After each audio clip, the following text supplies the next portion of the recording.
Sesuatu yang gue penasaran banget, apakah bisa cuma dengan mengganti case-nya ROG Ally bisa bikin suhu lebih rendah, FPS bisa naik, lebih banyak fiturnya daripada yang ori, dan gampang masangnya. Langsung aja yuk kita cobain.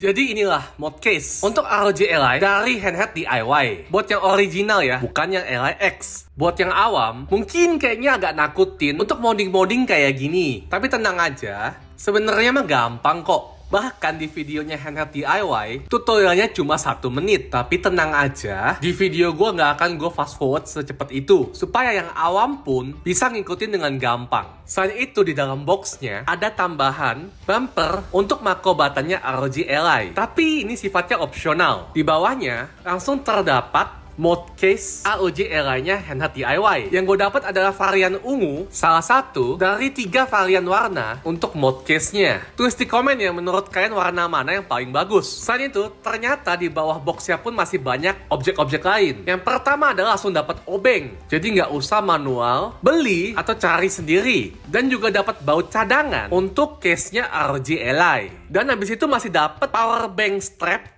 Ini bener-bener kayak jam tangan ya sekilas. Dan sebuah clay. Salah. Ternyata ini adalah silicone pads. Nama lengkapnya adalah silicone thermal conduction pad. Jadi, secara teori sih, pad-pad tadi plus dengan lubang fan yang lebih gede, mestinya sih auto lebih dingin. Jadi tentunya nanti pasti gua tes performance gamenya. Tanpa banyak lama dan basa-basi lagi, yuk kita langsung coba mulai ya. Untuk mengganti casing belakangnya ROG Ally. Oke, gue ganti lagunya dulu supaya lebih santai.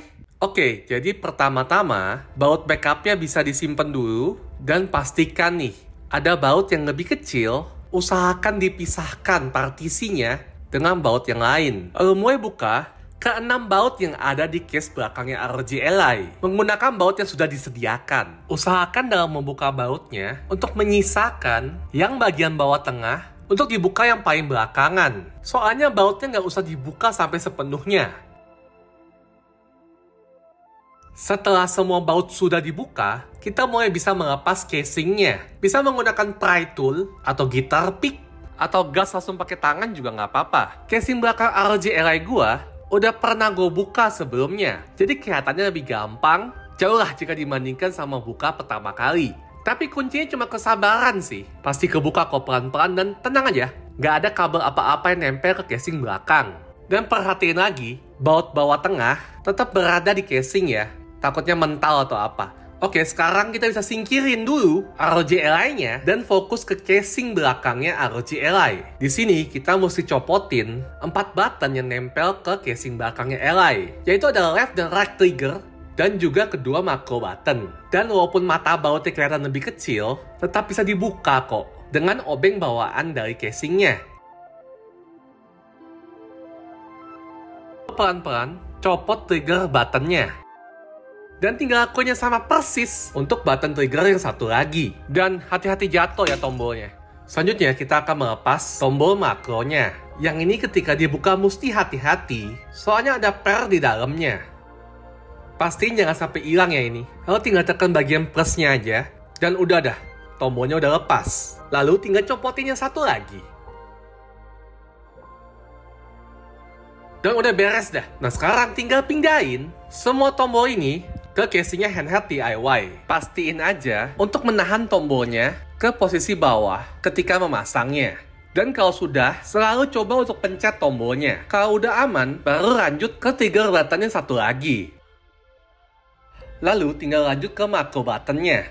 Gue saranin, pasangnya mulai dari belakang dulu supaya posisinya pasti pas. Lalu jangan sampai lupa juga untuk memasang pernya macro button sebelum memasang baut. Lalu tinggal lakuin hal yang sama untuk pasangannya.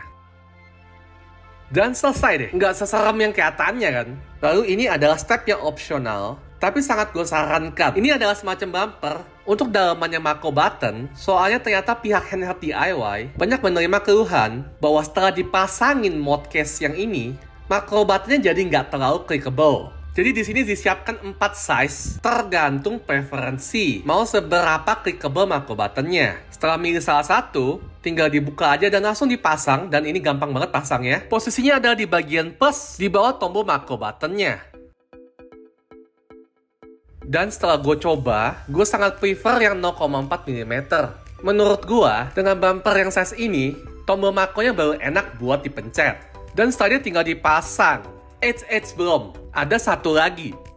Selain mengecek semua button itu sudah bisa dipencet dengan mudah, jangan sampai kelupaan untuk nempelin silikon padnya. Posisi penempatannya pun sangat didesain untuk berdekatan dengan heatsink, sehingga penempatannya di casing belakang adalah di tengah-tengah antara dua lubang fan-nya. Dan modcase ini sudah selesai, sudah siap langsung buat dipasang dan tentunya dites. Tapi sebelum itu, ada satu lagi hal. Dan janji dah, ini yang paling terakhir. Kita juga bisa customize case ROG Ally kita dengan nameplate. Sama lah kayak bekal pas SD. Supaya jelas ya, ini tuh punya siapa, kita bisa tempelin ini. Dan tentunya buat yang versi gua akan menggunakan nama channel ini. Dan karena lagi kebetulan on topic juga, jangan sampai lupa like dan subscribe jika konten ini membantu kalian. Dan ini adalah final look dari ROG Ally gua yang sudah terpasang modcase-nya handheld DIY. Sekarang kita mulai bahas fitur-fitur yang dipunyai oleh modcase ini. Yang pertama adalah adanya kickstand. Dan setelah dicoba, kickstand-nya sangat kokoh. Walaupun bentuknya kecil dan compact, tetap terasa durable dan aman ketika kickstand-nya digunakan. Akan tetapi tentunya tidak segalanya sempurna, dikarenakan kickstand-nya cuma punya satu angle dan tak bisa digunakan kalau kondisinya hanya terbuka setengah atau seperempat. Jadi pilihannya cuma antara full atau tidak sama sekali. Yang kedua tentunya adalah desainnya. Bagi yang suka banget desain transparan, seperti gua ya, ini sih desainnya cantik banget. Dan saturation warnanya lebih nyala jika dibandingkan sama handheld gue lainnya yang warnanya setipe. Jeleknya ya cuma dibelang aja. Dan itu salah gue sendiri yang pilihnya warna ungu transparan. Mungkin kayaknya lebih cocok kalau warna putih transparan aja sih. Tapi sayangnya ternyata beratnya juga jadi naik ya, sekitar 60 gram. Dan itu lumayan banget ya buat handheld, soalnya pasti akan lebih cepet pegel. Oke, abis ini kita langsung lanjut aja ke tes performance-nya. Tapi sebelum pembandingannya, gue mau nunjukin dulu nih ya. Kalau menggunakan casing yang original dalam keadaan dicolok 35 watt, langsung dites secara ekstrim aja, suhu average di era itu di 80-an. Dan kalau kita tes bagian-bagian panasnya, untuk screen panasnya sekitar di 45 derajat, di sisi atas agak bervariasi, tapi rata-rata di 35-an, dan bagian belakang di 30-an. Ini kondisinya Ally-nya nyala dalam waktu 1 jaman ya. Dan untuk performance-nya, di 1080p very high dengan frame generation on ya, dapat average di 45 fps-an. Nah sekarang kalau dibandingkan dengan modcase-nya handheld DIY dengan game yang sama dan juga setting yang sama, kita bisa melihat temperaturnya turun 3-4 derajat. Dan ini sesuai banget sama klaim yang ada di websitenya handheld DIY. Dan karena temperaturnya turun, ada kenaikan FPS sedikit sih. Mungkin 1-2 FPS kalau kita berkaca di game Ghost of Tsushima ini. Sedangkan panas secara hardware, perbedaannya sangat tipis. Paling cuma 1-2 derajat, tapi anehnya malah lebih panas dibandingkan case originalnya.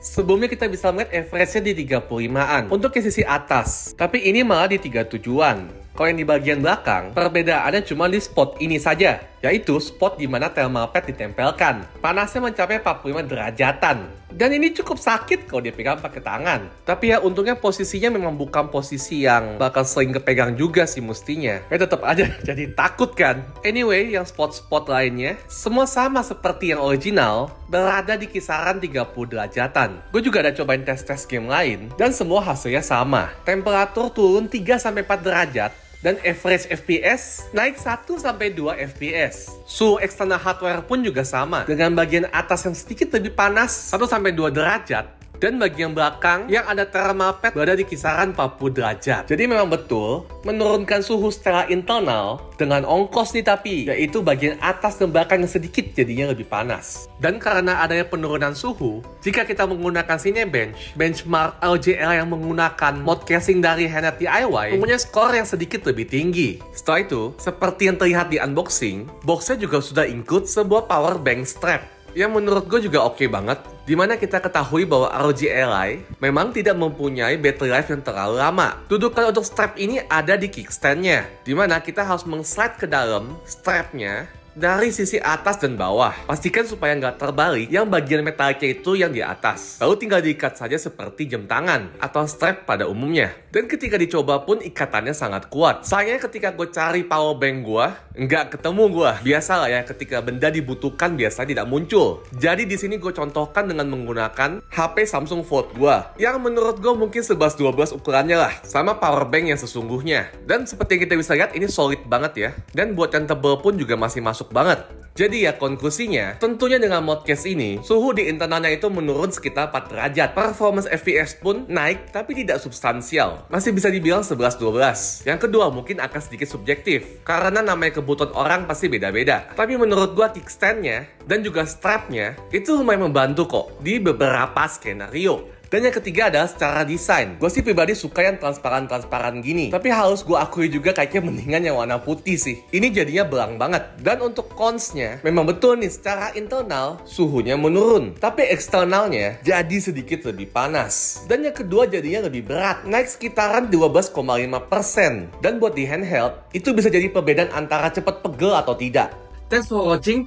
Jika konten ini membantu kalian, mohon bantuannya untuk subscribe dan juga like video ini. Sekian gitu aja buat video kali ini. Bye-bye.